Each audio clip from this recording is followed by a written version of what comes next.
Baik, nomor 23. Bentuk grafik V terhadap waktu dilukiskan sebagai berikut. Maka grafik ini berlaku untuk gerak apa? Perhatikan. Kondisi pertama, kecepatannya ini berkurang sehingga satu saat nanti kecepatannya sama dengan 0. Kemudian selanjutnya kecepatannya semakin cepat, semakin besar sehingga sama dengan gerak semula. Nah, ini adalah grafik untuk gerak vertikal ke atas. Coba kita bayangkan. Kalau benda dilempar vertikal ke atas, perhatikan ya. Karena benda melawan gravitasi, berarti benda diperlambat oleh gravitasi. Karena benda diperlambat oleh gravitasi, coba bayangkan si V0.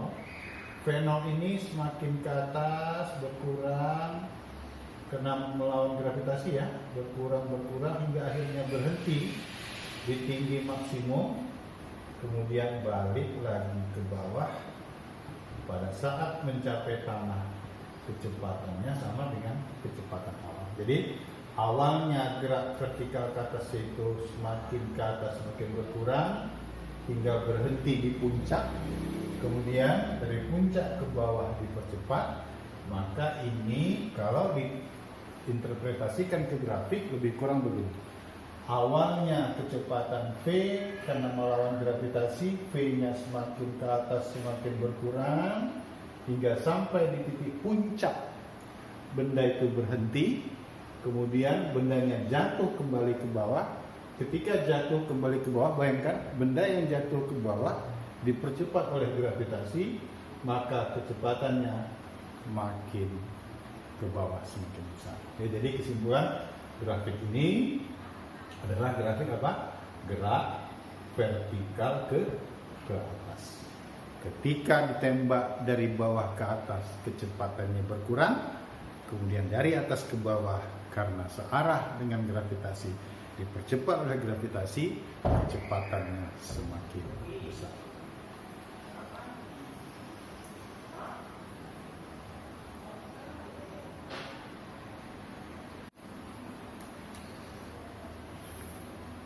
Baik, nomor 22. Benda jatuh bebas memiliki ciri-ciri sebagai berikut. Ingat, contoh dari gerak lurus berubah beraturan, salah satunya gerak jatuh bebas. Kapan benda mengalami gerak jatuh bebas?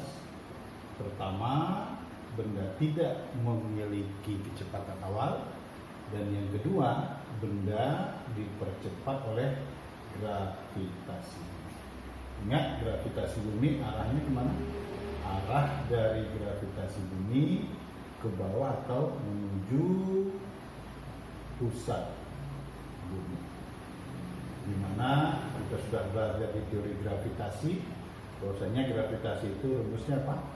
G dibagi massa bumi. Kalau kita berhitung gravitasi bumi, masanya massa bumi dibagi dengan R². Mari kita cek soal nomor 2. Jatuh bebas kecepatan awalnya 0, benar. Percepatannya sama dengan percepatan gravitasi, juga benar. Arahnya menuju ke pusat bumi, benar. Besar percepatan tergantung pada massa, salah. Tapi kalau di bumi, gravitasi bergantung kepada massa bumi, bukan massa benda yang jatuh. Jadi kesimpulan jawabannya adalah 1, 2, 3.